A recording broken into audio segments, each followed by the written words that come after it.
Welcome to the Cookbook, where we invite guests on to share the ingredients of what has helped make them the successes that they are. All of it, the good, the not so good. You're not going to find anything half-baked here. And our kitchen gets messy sometimes. That's when the fun starts. So come on and join us.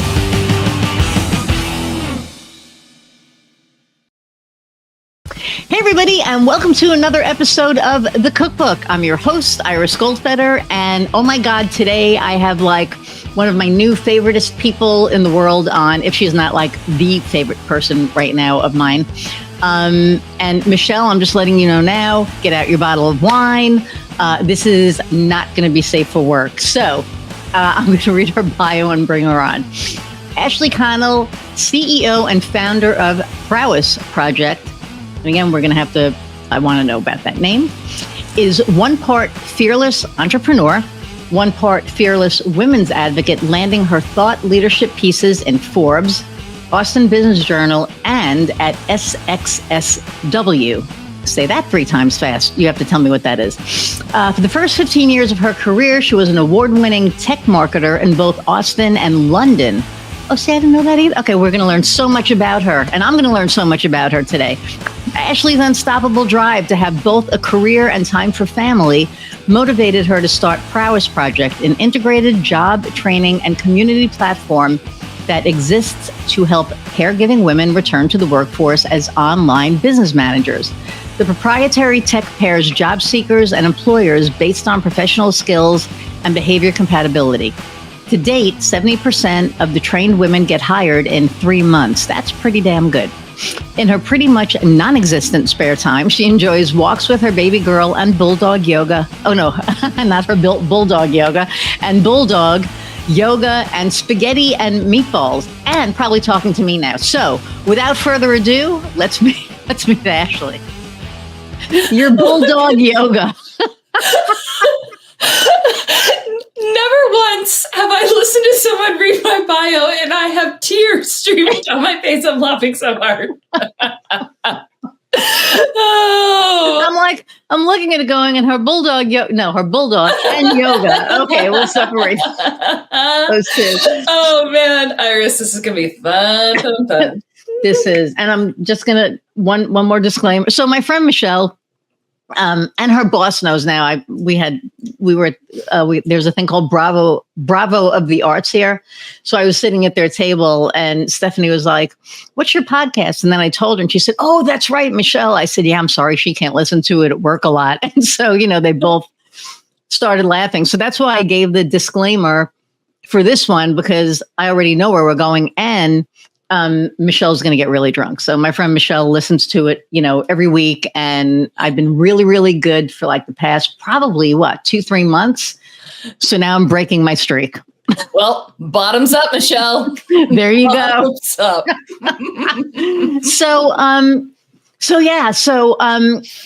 I have like so many things I want to ask you. I am going to ask you about Prowess Project, but first tell us about Ashley. Like, how did you, with all the, all of the things, how did you get to do what you're doing? Yeah, all the things. So I started my career, as you said, and I barely heard because I was laughing so hard, as a tech marketer. And so I was always in these small companies. And I found that my boss would always hand me all of the projects, and it was my job to figure out if it was going to sink or swim. So she called me the real life guinea pig.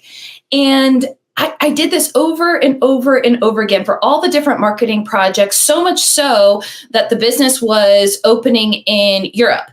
And they sent me over to London to open the European office. And so from there, helped run out that continent and did go to market there, came back to the US. By the way, Europe has it going on. Like, I learned so much. My mind opened to possibilities and a world that I could never have even imagined. I'm so grateful for that time. Wow. Travel is amazing. Mm-hmm. Everyone, if you take one thing from this podcast, travel is amazing. I mean, it opens you up to different cultures. Yes. So you don't have to be a racist asshole. Sorry. Exactly. I'm just really going to go there because if people would get out of their bubble and see other cultures and all of the other things, I mean, your mind would open up. It wouldn't be closed, and you would be. And I can't believe I just went there, but I did. So anyway, well, I grew up in a very conservative household. We were conservative because our parents were conservative, whose parents were conservative, whose parents were conservative. Right. And you just did that. And everyone else did that we grew up with. And then going over there, I was like, oh, wait, there's a lot of other ways that people live and you can get stuff done. And it just really rocked my world in the best way. Cool. Really did. So came back, womp womp, and womp womp. Yeah. There you go. Started a tech marketing agency with 2 other guys, and So you left your boss? Left my boss. So what did she say? Like, she must have been very sad. She was very sad. Yeah. She was. I called her my real life fairy godmother. So great story about her. She's an advisor for Prowess Project now, but on our interview, she no-showed me. And I was like, okay, bitch, where you at? Like, like, okay. So she calls me about, I don't know, 2 hours later. It's like, oh my God, I'm so sorry. I completely lost track of time. I know we can't go get coffee, but how do you feel about margaritas? And I was like, tell me when and where. I'm taking off my heels and I'm taking off this silly like sports jacket because that's what in college that they tell you need to wear for interviews. And showed up, we had margaritas. I told her my dream was to move to Europe one day. And then behind the scenes, for years in the making, she built my path to make it happen. Wow. Jen Slasky Halligan, I love you. You're the best. Jen Slasky Halligan, I love you too now because you did like an awesome thing for my friend Ashley. So go ahead. So started this agency and we made every mistake in the book and ultimately failed. We had one massive client. It was really our whale. And I get a phone call at noon that they were breaking up with us. They're ending our contract. That morning, I had the idea of Prowess Project. It was so serendipitous. I can't even. I cannot even. And then there's Prowess. So where did the name come from? So name came from 2 different things. I started Prowess Project because, quite frankly, I was pissed off. I looked up at all of the leaders in all the businesses that I was working with, including my own, and they were all men. And I was like, why is that? And so I went and asked all the women who were kind of like at my level or in my cohort. And I'm like, hey, you going up for that next promotion? Or like, hey, take on that extra project. And like, Ashley, I can't. Like either I'm about to have kids and I'm going to leave the workforce, or I have kids and I can't take on anything else. And so they're not going to promote me. They're going to promote the guy who is going above and beyond and doesn't have to leave at 5 p.m. to pick up kids at daycare. And why the hell is that? But anyway, yeah, I know. I'm just saying. I'm right there with you. We're here to start shit. This is going to be the official shit stir episode of the cookbook. Amazing. We are stirring up. We're cooking up some shit. Okay, go ahead. So I was pissed. And I went to Google and found the horrific Harvard Business Review statistic that in the US, 43% of educated, experienced women leave the workforce, are pushed out because they can't have both a career and take care of children. And then if they try to return in just 3 years, they lose a total of 37% of their compensation power forever. Forever. Are you serious? Yeah, 37%. Bullshit. Okay. Wow. It's insane. Wow. But the kicker to me, and this was like the light bulb moment for me, was 97% would return to work if they had access to flexible jobs. 97. They would all return. They would all return. And that's why it's happening, is because they're allowing it to happen. I'm not saying where, there because no. And so all they need is removed from 9 to 5 butts and seats. Mm-hmm. All they need to be, they need a hybrid work schedule. They need all remote. They need, hey, I can work at 2 a.m. and I can work at, 11 a.m. and I can work at it. And it needs to be up to them. And so with all of this, quite frankly, I don't know, probably hatred isn't the right word, but I was just pissed. I was just furious. And went out and talked to, no joke, thousands of women who were in this scenario who, like I said, educated, experienced, took time off, trying to get back in. All of them are like, Ashley, I can't even get an interview now. Or if I can, people want me to work for free. And I'm like, are you joking me? You have a PhD. And like, yeah, I know. They want me to work for free. Oh, God. Yeah.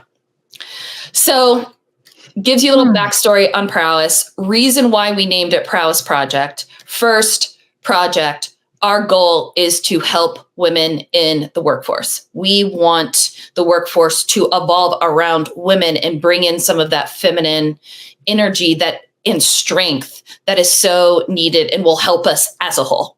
So that's where the project comes from. I don't know if that's ever going to quite quote unquote finish, so it's ongoing. But prowess is what I love.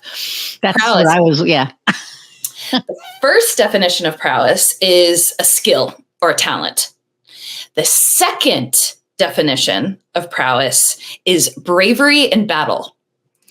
And when I heard that, I was like, oh, that's like chills. This is amazing. Nice. And so, yeah, Prowess Project it was. We're helping all the women out there really do their thing on their time and have it all.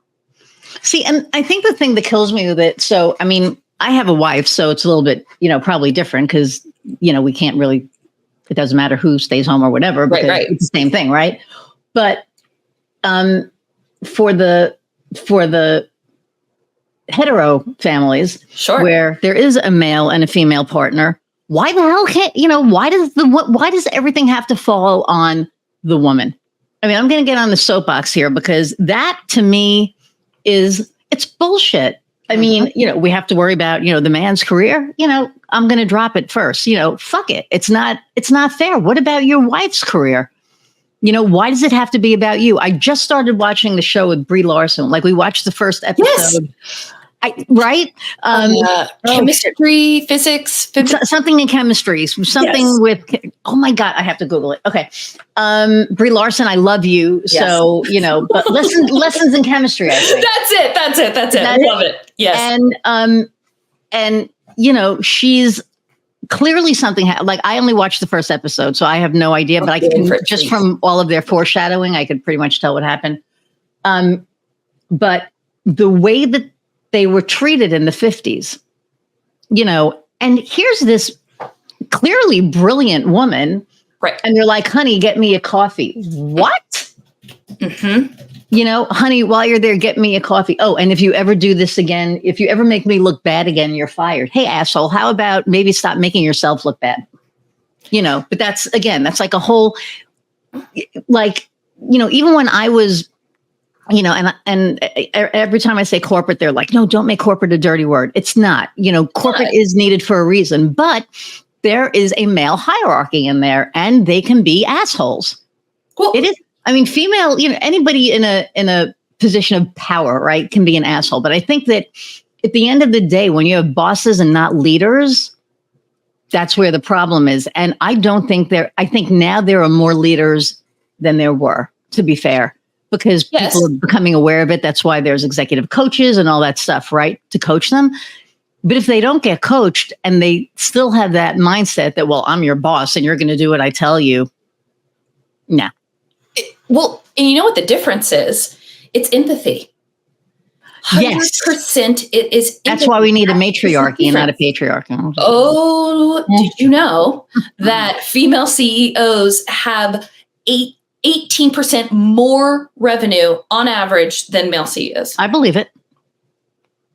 Because they care about people. Some of them. Some of them, and yeah, we're talking in general, very general terms. Have I had some amazing male leaders? Yes, of course. Mm-hmm. It would be silly to say that I haven't. But if you're looking at the data, women are 89% more likely to show empathy than men. This is just data. Yeah. And so, because of how men are raised. Exactly. Right. Because it goes to you're a man, you can't cry. You're a man, you can't do this. And it's like, which is you can. Equally as ridiculous. And we as women have a part to play in that because we're raising these men. Right. So it's a generational thing, or it's a societal thing. It's not male versus female. That's what I'm trying to say. It's not, even though we are so pro women with this business. If a man came to us and was like, hey, I am a career returner, or hey, I want a more flexible career and I want to be an online business manager, I would welcome him with open arms. Of course. Of course. Yeah. I mean, and it's not men versus women, but did you see Barbie? Have you seen that yet? Yeah. Okay. So that to me was like right on. Because as soon as you know what, by the time this airs, the movie's going to be out. So I'm going to spoil it a little. So spoiler alert, if you don't want to hear it, put it on. I'll go like this when I'm done, and then you can, pop back on. But, in Barbie Land, it was a matriarchal society. Yep. And everybody was kind. And yes, Barbie was a little bit of an asshole to Ken, but, because whatever. But, as soon as he got a taste of, oh my God, and here the men rule everything. Mm-hmm. And then he brought that back to Barbie Land, that the men are going to rule everything. It did two things. So it painted guys as pompous assholes, number one, which not everybody is. And we know that. Correct. But what I loved was the message at the end where that we can come together. And it doesn't have to be that men are better than women or women are better than men. We're people. Correct. Period. And if you're a guy, you can cry. And if you're a chick, you know what? You can be freaking tough. Yes. It doesn't, run like a girl. Yeah, bitch, watch me run like a girl. Watch me win like a girl too in this race. So let's go. My nephew's ex-wife, anyway, whatever I don't know what they are, but she's a producer and she did a Nike commercial, Run Like a Girl. Oh, amazing. Yes. Yeah. I remember it. And it's all, that's what it is. It's like, yes, do this like a girl, throw like a girl, yeah. Some guys, throw like guys and it's not that good. So it's like, instead of society making everything that men do things better than women, we're going to be stuck in this cycle. And I think that now we're starting to kind of come out of it. Granted, we've gotten thrown back about 50 years, but, hopefully we'll get that back, sooner rather than later. But someone said this and it just, I don't know, is burnt into my brain now. At work, when we think of things that males do, it is compensation worthy.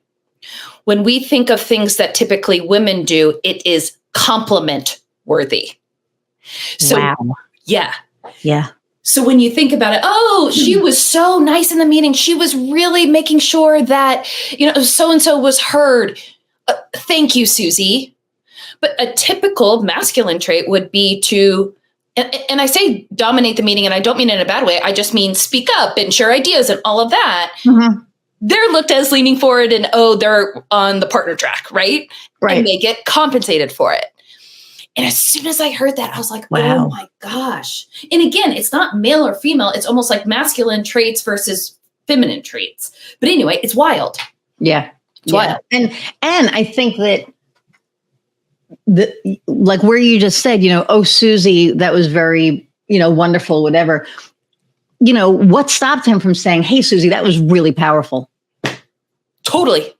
Right. Nothing. I mean, I've been in meetings so I'll tell you that. So years ago, when I first started this business, and I'm in Lafayette, Indiana, I had a partner, and it was in name only. Everything is in mine, the the LLC, all the stuff is in my name in Indiana, and he was in Illinois. Anyway, so I had a meeting with this company, and I walk in and I have my laptop and my projector because I'm going to do this presentation. I always bring one just in case, somebody didn't have one. I don't do that shit anymore, but I did.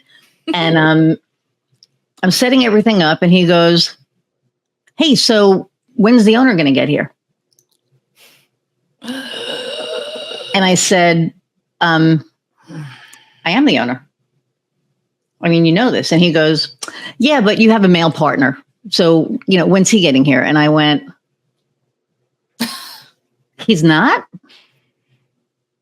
I own the company. I'm here to present to you." And he wouldn't stop. He said, "Yeah, but,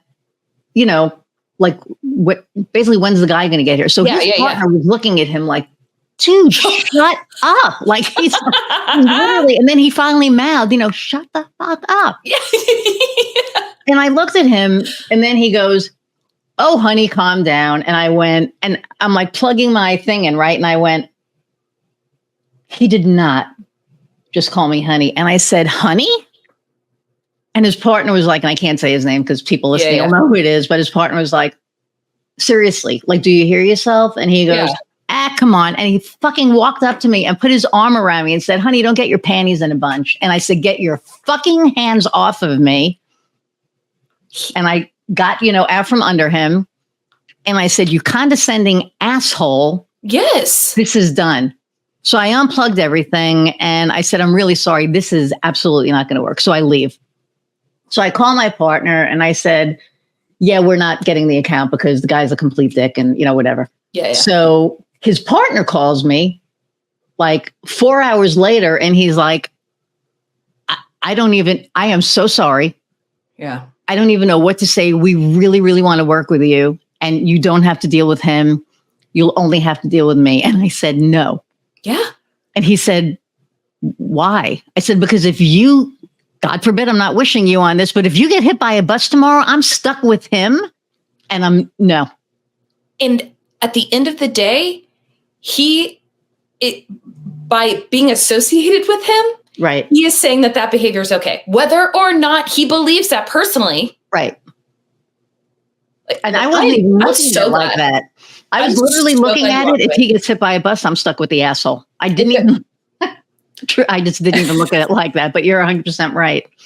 Iris. So it was done, and then we saw each other at a chamber meeting like 2 years later, and I heard him say something like, "Man, we were going to work with her, but she's so sensitive." And I was like, not his partner, him. And I was just like, "I'm not walking over there. I've grown. I'm not walking over there." And I didn't, but I was just like, thank God, like I dodged that bullet because it was in the beginning and we really needed the money. Yeah. But I was like, no money is worth that. And as soon as he put his hands on me, he's so lucky. 100%. I'm so glad that we are having this conversation because I guarantee every single woman who is listening to this is nodding their head and being like, "Yep, I have about 5 stories just like that." And I think it's so important that the men who are listening too are like, "Oh my gosh, I was just joking around, but now I understand what that feels like." And I hope they're horrified by hearing it. Like, oh my God, like if you've ever done that to the guys out there, to the guys listening, I implore you, if you have ever done that before, don't do it again. Don't do it again. I mean, hell, reach out to her and apologize and be like, "Wow, that was completely out of line." Or if you're a man who hasn't done that before, but you've witnessed it, now like, hey. Say something, or people are going to think that you're complicit. Exactly. Yeah, so, 100%. I know. It's like, gosh, and women now, and we're in the dames, right? And so the dames is this group, and you guys hear me talk about it, or you people hear me talk about it all the time because it's a networking group, but it's not about selling to each other, which I love. You don't talk to somebody and be like, "Hey, buy this," or "Hey, I want to buy," whatever. It's a group of women empowering women. And really it's phenomenal. That's exactly, and you can be vulnerable. You can have a shitty day and cry, and you can, or you could have the most amazing day and share. It doesn't matter, right? We're all here for each other. And I think that we need more of that. We need more of because women are so good at knocking each other down, which I don't get. Like, I've never understood that. And, then we're in a group like this where we would never let anybody, if we saw that, we'd be like, bye, Felicia, you're out. Yeah, absolutely. Yeah. And then when you think about it, why women are so ready to knock each other down, it's because, again, that's how we were programmed. There was one seat at the table for a woman, and if someone else had it, that means you didn't. Yeah. And so you're just programmed. And it's so fucked up. And I'm so glad that there are more organizations that are like, whoa, abundance mindset. There is plenty of business to go around. There is plenty of money to go around, plenty of happiness and gratitude and all the different things. And to me, what has been so amazing about the Dames, and this wasn't supposed to be a Dames commercial, but it sounds like it's going to turn into. But it's okay because, it's a great group. And we're in it, group. So that should be commercial enough. Exactly. But I have never met a group of women who were both like woo-woo, passionate, intentional, positive, grateful, and successful, business-oriented, sharp as all get out. Like, it usually leans one way or the other. In this group, I don't know how the universe has put us all together, but I've been beyond blown away. Yeah. Blown away about how well-rounded these women are. Everybody. So I started, and I don't know if we talked about this, but like when COVID hit, we bought a new house and, the house tried to kill me. Literally, like I would walk into a room, the door would open and I would like walk into it. I'd be, there's like a bathroom upstairs. I would walk into the bathroom, the door would like the cabinet door would open up and I would like flip over it. I'm not a young kid. Like when I go down, it's kind of hard to get back up. And then I would like walk out into the like garage and shit would fall off the shelves. Oh my God. And like my wife thought I was insane. And I said, I'm telling you, look, I just want to show you the time on here. 4, 4, 4. Holy shitballs. Anyway, thank you. So with that said, we were going out to dinner one night because there was like a couple of restaurants that we would go to here during COVID. And I think it was our anniversary. And I walk in the garage and we had dog food like pushed back on the shelf and a can flew off and hit me in the head. And I mean, it like beamed me on the side of my head. And she was like, I said, do you believe me now? Yeah. So long story short, I end up trying to figure out what's going on. And I speak to like this person who I went, with to Reiki, and she goes, well, there's a spirit there, but he's been with you your whole life. So that's not what it is. Yeah, I have like this little boy who protects my, anyway, that's for another time for another, that's when we do our wine in Zoom. So I was like, something's going on. So then I found out that basically I needed to stop ignoring my gifts and all that stuff. And I need to lean into them. Otherwise, the universe is pretty much telling me it's time. You have to stop suppressing shit. So I did. Ever since I did that, I have been meeting like everybody. And I mean, every single person that I have met in the past 3.5 to 4 years has been into woo, has been on the same journey that I'm on, has like all of it. And it's just like, okay. Magnetic, it seems. Like it's truly magnetic. And it's been amazing. And the Dames was like this crazy thing because I went to the round table and I was like, I can't be in, like, I'm not at that income level. Yeah. And then the next day I get a call from my bank client and they're like, guess what? Bam. And it was like, so I called Megan and I went, I emailed her. I was like, you're not going to believe this. And here I am. So, but it's been like, it's been unbelievable. And then, meeting people like you're like dynamic and And it was funny because we saw each other for like a minute and it was like crap because everything was like so, so fast. But meeting people that I've been talking to for 2 years, Jen Koken and, Fabienne was my coach for 6 months and Megan I already met. So that was like old hat already, but just like the people that I hadn't met. And it was just like, the energy was the same and even more amplified in person than it is online. And each person was just wonderful. There was not one person in there that the connection just wasn't true and real. And how the hell do you do that? It's unbelievable. It's truly unbelievable. And it really inspired me because I realized I didn't really explain what an online business manager is and what the women who come into our community and training and job stuff do.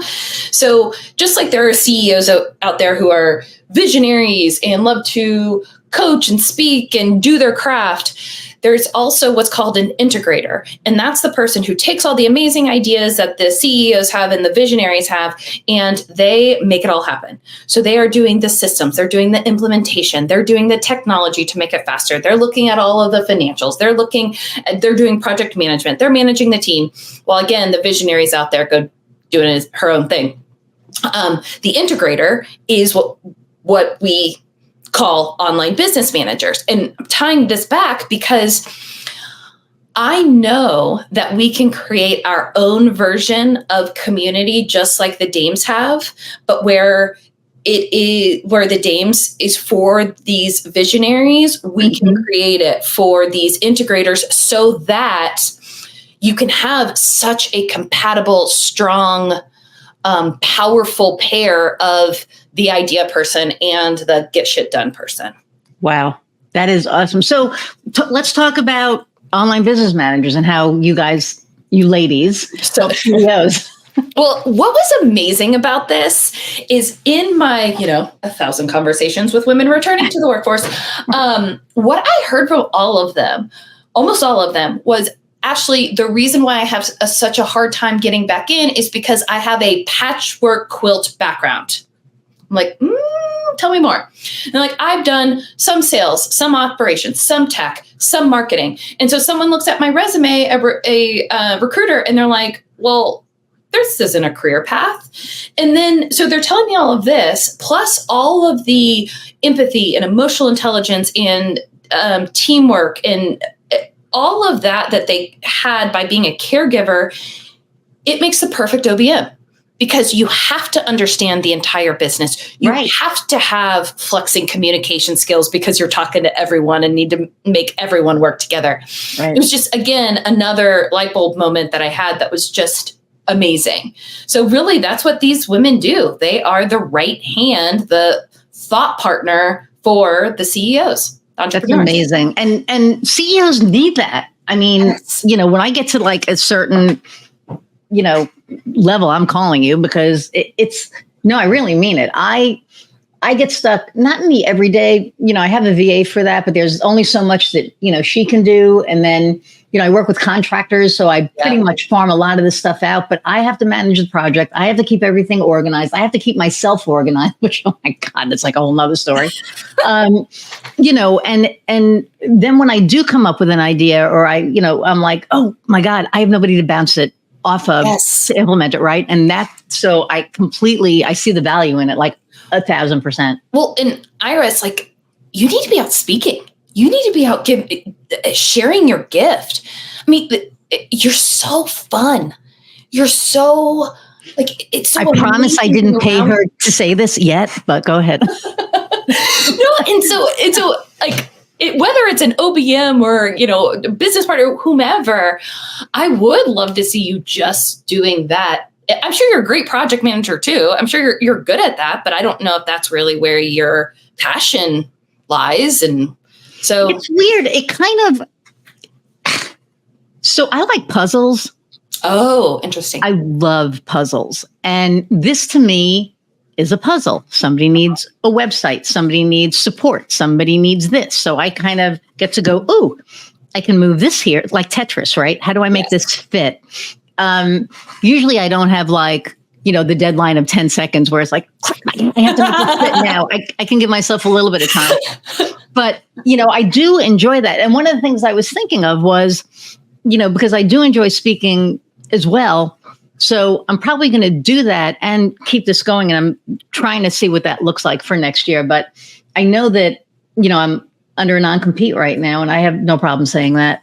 And when it ends in April, because, a few months away, I'm going to change things, and things are going to be like relaunched. And I know I'm going to be busy as hell then. And so, between the speaking that I'm starting to do, I've had one speaking gig. I got amazing feedback. Thank you, Jennifer Radke from National Institute of Social Media. Yes. And she was also on, the podcast, which is how that whole thing started. But one of my biggest loves is like talking about accessibility and why it's so important, because people don't think about it. So, I'm like passionate about so many things, and it's like, okay, I know I can't do all the things. So I kind of have to figure out, what the main thing is going to be, and then what the feeder is going to be. And that's kind of what I'm doing now for the next, 5-6 months. Oh, amazing. Accessibility is huge. I'm so glad that, and maybe this isn't the case, but I'm hearing about it more and more. Mm-hmm. And that makes me really, really happy. I don't know if it's just the circles that I'm in, but as again, you can imagine, a lot of the women who are coming to us, they're taking care of people, sure, but then maybe there is a difference in their lifestyle or whatever it is that they do need the accessibility, and they do, and they can relate to that. Yeah. And so being remote and having a flexible schedule is so needed for them. Right. And the more we talk about it, and the more opportunities, and the more people are doing their website with accessibility in mind. Yes, that's like the whole. So, I'm working with somebody now, and she does coding. Mm-hmm. And one of the things that I said was, we need to start, coding the websites for accessibility. Accessibility is great. It's a wonderful tool. I use that on every website. However, it only does so much, right? You need the coding. You need the stuff done on the back end. And a lot of people don't, they don't realize that. So for me, it's like this big red flag that DEIAB does not include disability. What the hell? It doesn't. And so when you think about it, it's like, okay, the D is for diversity. How the hell do you not include disability and diversity? Because, I think it's like what? 20% of the population are disabled. Yeah. In some way, shape or form, right? So it's like, why would you leave them out? Why would you, because if your website isn't accessible, they're going to go somewhere that it is. And then you're going to lose the business. So if you want to, not look at it from the humanitarian, point of view, which you should, just from, right morality, but look at it from a business point of view, you're leaving a lot of money on the table. Well, and that 20%, like my mind is exploding right there. That's your business right there. 20%, like it's a lot of people, but like globally, right? So and then you have to figure, and all of these, there's like, what was on my slide? 3, 6, 9. I think there's like 12 or 15, full countries have accessibility laws in place now. Sorry, say the number again. I think it's like 15. I don't know. There's like a bunch. It's that have it, that where there are laws in place now that so it's like over in Europe and in Israel, right. And in see, that's what I mean. I have to look at the thing. I can't remember, but like there's all these countries where it's now law. The United States. I had a prospective client who I didn't work with because I said, hey, one of the biggest things that is important, for your website is accessibility. He goes, what do you mean? I said, well, for the disabled population. He was like, well, I don't give a shit about them. And I went, we're not working together. Oh yeah, like there are people if I tell you half of the conversations that I have during the week, it's like I'm not even shocked anymore. You know what? Good though, because those are just people you don't need to waste your time on. No, it weeds them out. It's great. It's like, tell me more. Yeah, absolutely. 100%. That's how I feel when people didn't understand like diversity, equity, inclusion, and be like, how come on your website it says women and not men too? Men need help too. And I'm like, yes, they do. We're choosing women. Also, men, if they come to us, like I said, happy to take them. I'm just going to put women on my website. So thank you very much. Goodbye. Right. Yeah. I mean, it's mind blowing. It's like Black Lives Matter. Well, white lives matter. Yeah. But, white people aren't getting killed every day. Exactly. I mean, it's exactly what it is. Yes, this is a liberal podcast. Sorry. I'm gay. Oh, sorry. Anyway, but it's like this whole thing that blows my mind because, Kofi, we were having, the night George Floyd got murdered. I called him because I knew he was going to be floored, and we talked, and, he cried, I cried. Of course. And he said, you're sitting here talking about me, but you have it worse because you're gay. And I said, what? He goes, well, you're gay. They hate you. I said, dude, I wake up white. They don't 100%. Know. You wake up and they know that you're black. You can't hide that you're black. Tell you percent. Uh-huh. And not that I'm hiding anything, but no, no one's going to know unless I say something. Right. And that for me was, the difference. And it was like, and, I've just been like, I've always been an advocate for, I'm a minority, so anytime I would see any kind of racism going on, anytime I would see anything, I always spoke up. And my wife one day was like, you're going to get shot. And I said, then I'm getting shot doing the right thing. And we have insurance, so you're good. But, Well, so I live in Texas. Mm-hmm. And I am very passionate about women's reproductive rights. And fucking Paxton, sorry, dude, all of them. I know. I know. So every year I would go and go march, and we'd have a big thing. And then I got pregnant, and my husband was like, Ashley, I know that this is super, super important to you, but I cannot sleep knowing that you're going to go march for your own safety and our unborn daughter. Like, I just can't. And like hearing that, I was like, oh my God, he's right.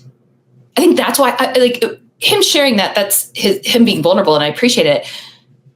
But the fact that he was right, and it wasn't safe for me to go. Right. It wasn't. Which is crazy. It's like you think about it. So we have Outfest here every year. And apparently this year, and I'm sure it happens every year, but I was made aware of it, that, there were threats from, the Oath Keepers and Proud Boys and all this shit. And they were going to show up, and, the FBI was involved and all this stuff. And we had a fucking SWAT truck at Outfest, a SWAT mobile. Like, are you kidding me? It's insane. It's insane. Let people live their lives, man. Who the fuck cares? It's like, do you not have something better to do? I don't see, the Catholic Church was smart because they made it about sex. They made it about who's sleeping with who, not about who loves who, because if you bring love in, then you're actually teaching the tenets of Jesus, right? Right. But if you talk about sex, then it's going to make it feel icky and all that. And that's what they did. And that's what the extreme right wing, like all of it. So, and to me, it's like, it's about love. And the fact that you have to make it about sex, you need to look at yourself. Yep. And worry about your own shit, because obviously there's some stuff going on there that, whatever. Yeah.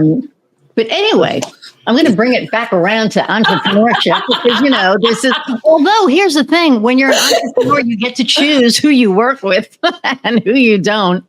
Yeah. And either side. I mean, if you're on the far right side, you could be like, hey, I don't want to work, whatever. I mean, it is what it is.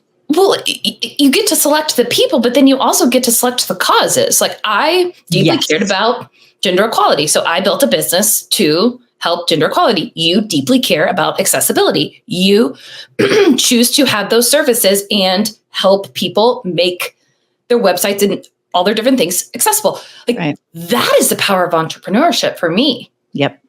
That right there is I am making change. Though small now, it could be massive in the future. Or, I mean, there's no way we'll know the ripple effect. There's no way. Well, there's always a ripple effect. Anything we do, right, is a ripple effect.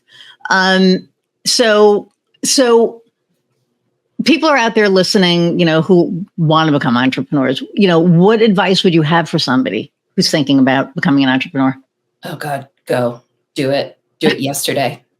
Do it yesterday. It is scary and it is exciting and it is wild and it will be the hardest thing that you ever do, but it is so incredibly worth it. I do not regret 1 second of it. Like just the amount of growth, both really, I mean, selfishly, personally that I have made being an entrepreneur is just, I had no idea. Yep. And I always say, if you ever want to get to know who you really are, become an entrepreneur. That I love that. I may borrow that because steal it because it's like you think you know what you're made of, right? And then when the rubber hits the road is when you're kind of going, oh crap. Like I've always been very resilient. I have, you know, I've dealt with trauma from my childhood and all that crap that, you know, helped me develop a thicker skin or, you know, whatever. But man, I remember days where it was like, I have nothing in my pipeline for 3 months. Yep. Oh, how in the hell am I going to keep going? And then the universe provides, right? So, or people believe, you know, God, universe, whatever, source, whatever you want to, you know, call it. And then just when you think like, oh shit, you know, now what? Something amazing happens, then, which is like the best feeling. It is. It's the best feeling. We had a very similar situation this time last year. We grew, we expanded too quickly. I'm a big fan of picking one niche and really focusing in there, especially for a business who are starting out and small businesses, just because there's riches and niches and all the different things. Anyway, we did not do that. So we were not just helping online business managers, but if you needed a marketer, we got a marketer. Oh, you need a developer, we got those. I mean, and it didn't work. Right. And we had about 1 month left of runway. And I was in a different organization and my coach was like, Ashley, I want you to go out and have 50 info interviews with people who could need an online business manager, because that was a niche I was thinking about. Because he was in my life, because I asked for help, because he helped connect me to different people who helped me with the info interviews, I gained so much knowledge, so much insight. We redid our website, we redid our offer, we redid everything within 2 months. And and then we had our most profitable month a month later. She's amazing. So it was awesome. Yeah. The turnaround was amazing, but it was because I was like, yes, universe, I need your help. But I was also asked everyone else I knew. Right. Like, you got to take the action. Yourselves, right. Yes. You have to take the action. Yeah. And for me, it's like, you know, we have a suite of services and then somebody was like, you know, she does ops. And I was like, you know, maybe we can add that. And I really started thinking about it. And I was like, no, that's not what we do. We do marketing. I do operations because I'm managing everything, but we don't need to offer that as part of our services. All of our services are around creative, right? It's around marketing. It's around video. It's around podcasting. It's around, you know, design. It's around, you know, all the things, but it all goes back to marketing and creative. And that, for me, and creative is in our name because that is what, you know, when we started the company, you know, my last name is Goldfeder. My former partner's, you know, was Shidley, and my wife's is Creeley. And so we were like GSC. Like I knew it was going to be GSC, and I knew the C was creative. Like we had the C down. I was like, I know that's going to be creative. GNS, I have no idea, but at least we knew it was going to be creative. And that was just one of the things that we really kind of stuck with, was always doing the creative piece, because that's where I thrive. I love the creativity. I love the brainstorming. I can look at something and I can tell you if it is like 1/100th of a thousandth of an inch off, which is sick. But I mean, I it's amazing though. Yeah. It's just it's just something that, it's a gift that I have. So it drives her nuts, because I'll be like, that picture's crooked. She's like, no, it's not. I'm like, yeah. And then I'll get the level. And she's like, oh my God, just go away. But One degree off. It's like, I hung a shelf and I'm like, doesn't look right. And the level was like a little bit off. So I took a marble and it rolled. Yeah, I'm like completely type A crazy ass when it comes to that stuff. I'm like, oh my God, it doesn't look right. And like with design, right? We'll get like a logo and they'll put logo placement on something. And I'm like, it's not centered. Yeah, it is. Not centered. And then, we open it up in Adobe and they're like, shit. Yeah, it's like, I don't know. So you found it. You found what you need to be doing. Oh, I just love it. So I think that's what entrepreneurship really helps you do too, is you really like figure out like where you're supposed to be. Oh, and by the way, it's okay if you fail for your first couple of businesses too. It's not failing. It's first attempt in learning. Yes, ma'am. There you go. Yeah. Yes. I don't think we ever fail. I mean, if you fail and then you quit, then you fail. Sure. But if you keep exactly going right, then you. So, okay. So people who are listening have gone through obstacles and shit, right? Or they may be going through something now, or you may still be going through something. So what's an obstacle that you've either overcome or, yeah. So it would definitely be the first one that comes to mind is the one that I was just describing, where we had zero money left because our messaging was all over the place and we had zero focus. And it was my fault ultimately. Like as a CEO, it's always your fault. But there was another aspect of it that I hadn't shared. And for all of the people, the breastfeeding people out there who are listening, you may be shaking your head, but I had no idea how much of a mind fuck, I think is the medical term, it is when you stop breastfeeding. And so that coincided with this kind of breakdown of, we had no pipeline, we had no runway, we had no focus, our team was falling apart, like everything was falling apart. And I was going through all of this. It was just so much. And I had no one except my business partner, Leah, who's freaking amazing, to talk to about it. Wow. I wasn't in the Dames yet. And I had no one to talk to about it. And I had no idea what was going on. And I thought something was wrong with me. And no one really talks about you talk about postpartum, like the immediate crash, but no one talks about the other crash. It was just, and so anyway, that was a really, really hard obstacle, because I think as long as your mindset and you have your why set, you can get through any obstacle. But at that time, because of the hormonal stuff I was going through, my why wasn't secure. Wow. So when you stop breastfeeding, what is that like? You're grieving? Is it like a loss because the connection is gone, or?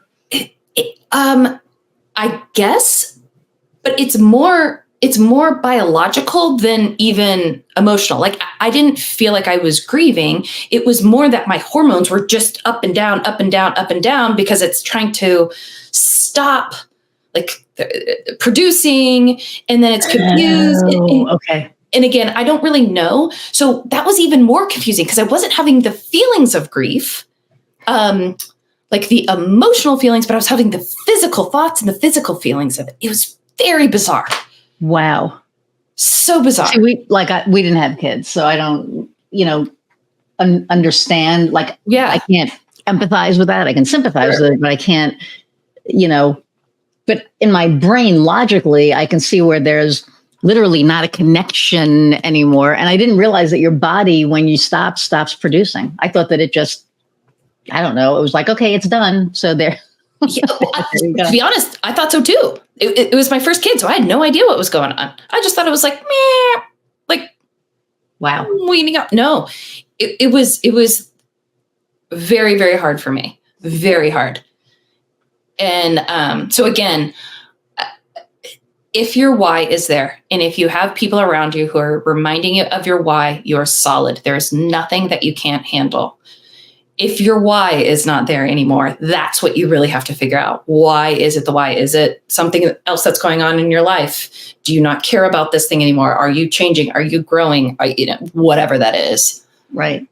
I think that we're always like growing and evolving. At least I hope we are, right? Because yeah, we should be. Right. I mean, 100%. And, for me personally, I think that, hang on, go away from there. Sorry.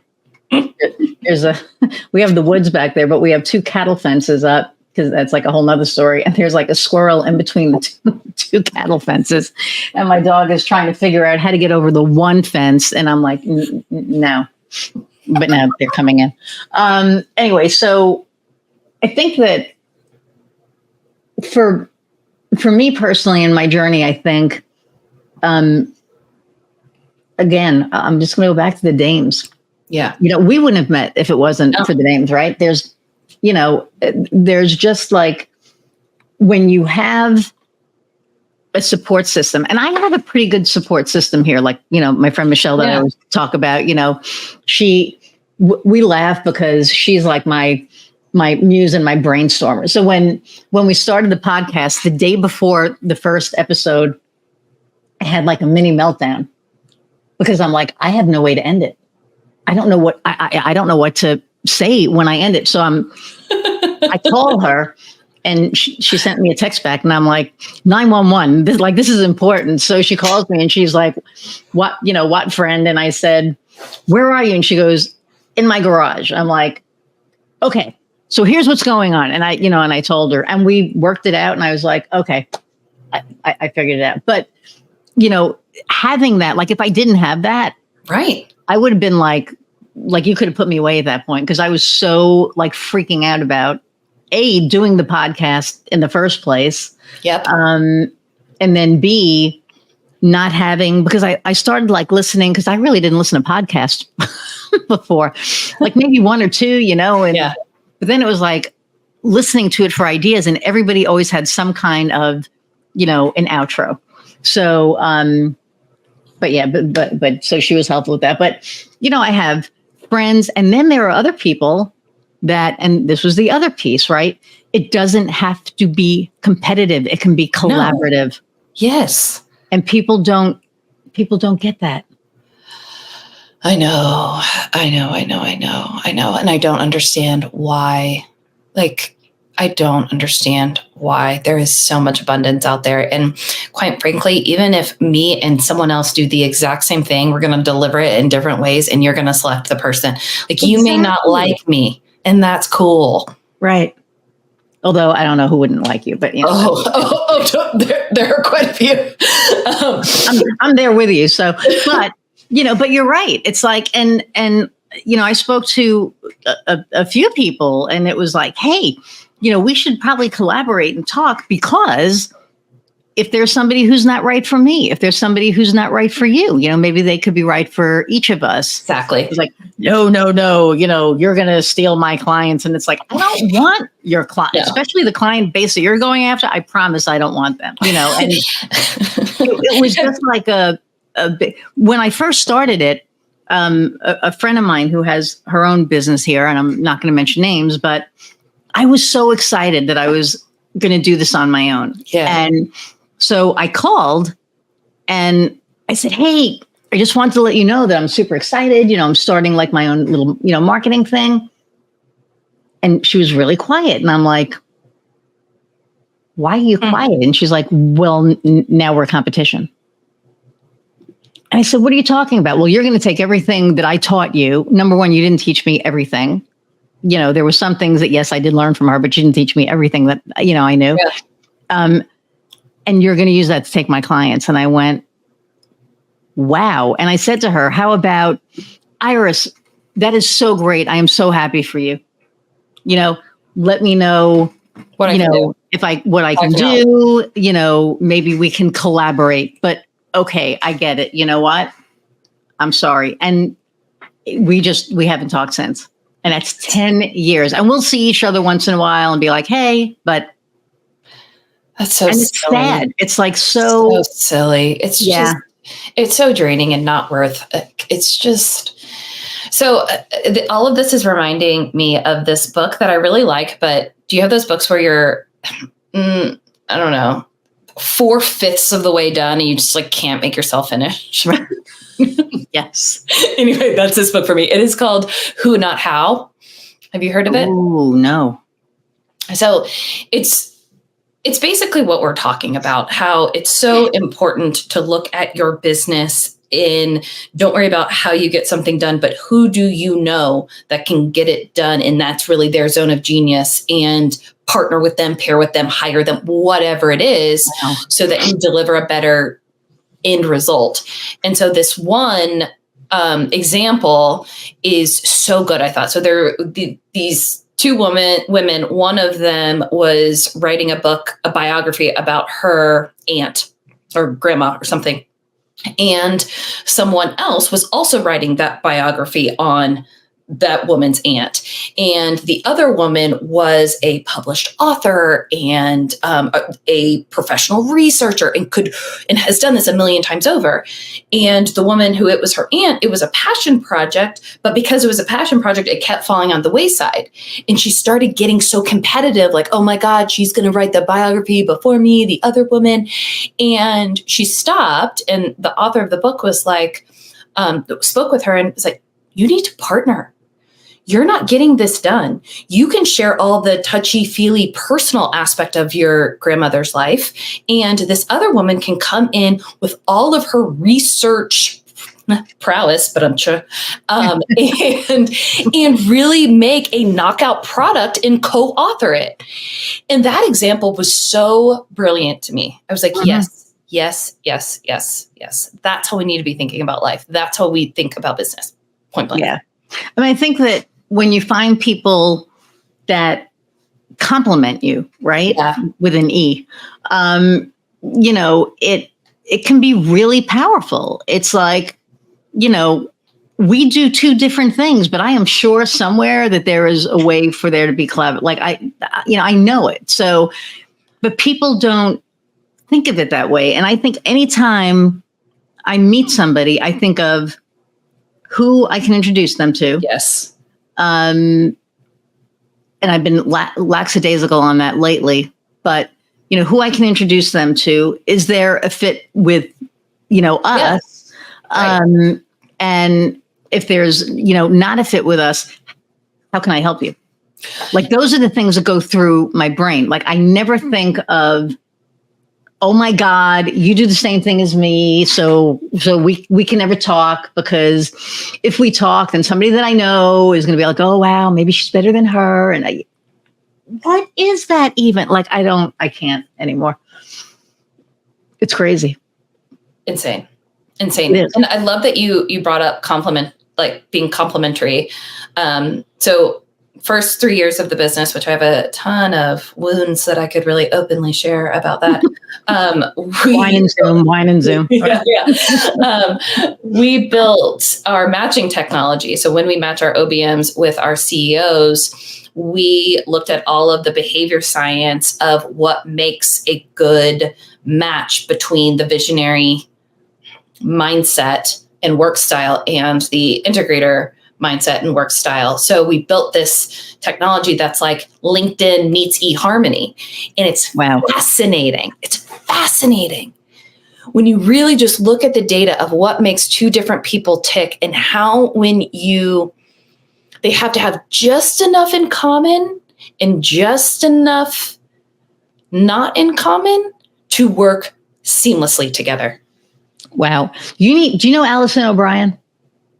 The name sounds kind of familiar. She's a dame. I'm gonna connect you after this podcast, because she does this thing on communication.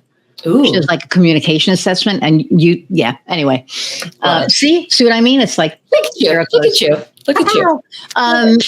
So, okay. Oh crap. We're like either at an hour or over an hour. It doesn't matter.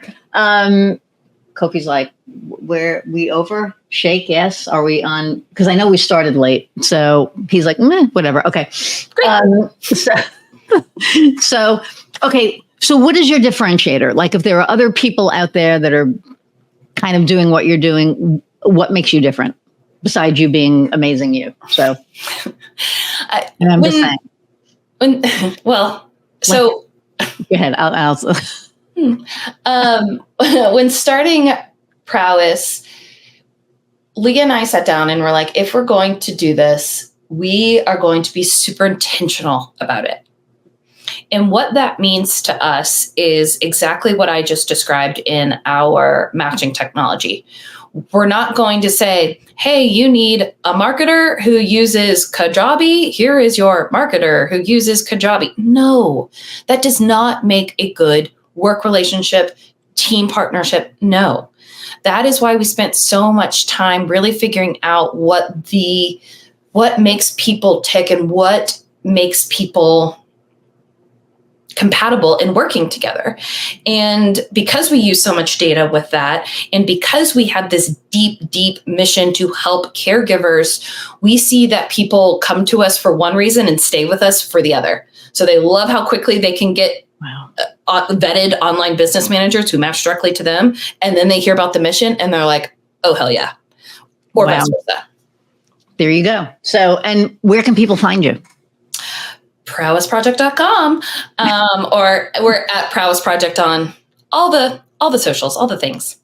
That is amazing. So anybody out there listening, if you're a CEO and you're wondering, what can I do? Reach out to Ashley and get yourself an online business manager. I knew that, and I had to look again just because I just wanted to make sure that it was right. Because it's important. It's important for as CEOs to get support that we need, but not just support that we need, to be matched with the right freaking person. Yes. That is huge. And don't use eHarmony, use Match, because eHarmony is homophobic. No way. Oh yeah, they don't. They will not match gay couples. Are you kidding? They are a Christian-based company. No, I am not. I had no idea. Unless they changed. But when we were messing around, Heather and I were just, going, okay, we're just going to throw some shit on there. And they were like, we don't do that. Wow. Thank you for letting me know. Yeah. That makes me sick to my stomach. Yeah. Yeah. Ugh. So, like I said, they might have changed, but they might not have. And I don't even know, like, what the hell is out there anymore, because I haven't been single for over 20 years. So like I said, they could have, but, anyway, actually maybe cut that piece out, Cove, because I said eHarmony and then maybe, so let's just bleep that out. I don't want to get sued. Yeah, that's libel. You were saying blah, blah, blah. I'm serious. So whatever time we're at, 1:15. So from like 1:10, we could talk about it. We'll figure it out. Or can you bleep it out? Shake your head. Yes, you can go beep when I say the name of the company. Okay, there we go. Then we're fine. Amazing.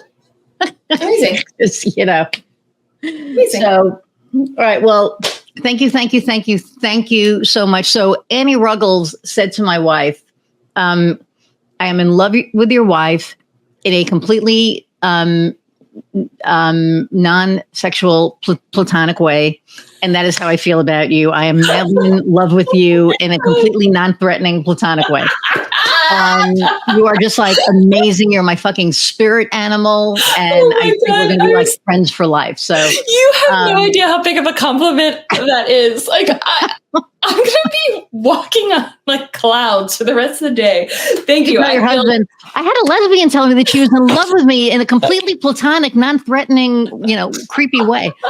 He's going to have a lot of questions. I guarantee lots of follow-ups. You can join our wine and Zoom for a few minutes. Yeah. So hang on one second. I'm going to say goodbye and I'll be right back to you. So everybody, gosh, I hope you had as much fun during this as we did, because clearly we had fun. I want to thank each and every one of you for listening and always hanging in for an hour plus, supporting us. You know, keep those downloads coming. Share, like, subscribe. When you subscribe, you get a notification of a new episode. When you share, you know, more people hear about us, and then our numbers raise. And we really want our numbers to raise because we want sponsorships. But that's another story for another day. But I appreciate each and every one of you that are listening and doing all the things. And until next time. Oh, wait, I got to go back. Let's go back. Let's go back. Okay, I'm going to go back. I didn't ask you the most important question. Oh, dear. What lights your fire?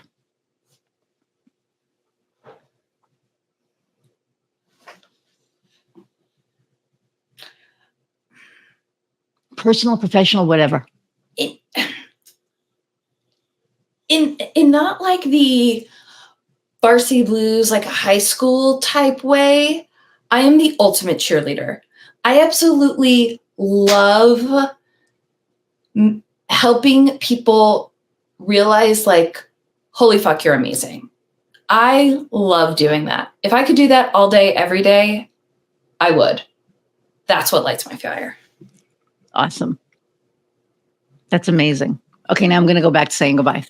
Okay, so that's like, see, I was so immersed in this that, and it's the first time in over 60 episodes that I almost forgot to ask that question. I think it's the most important thing. But until we see each other again, go out and find what lights your fire. See ya.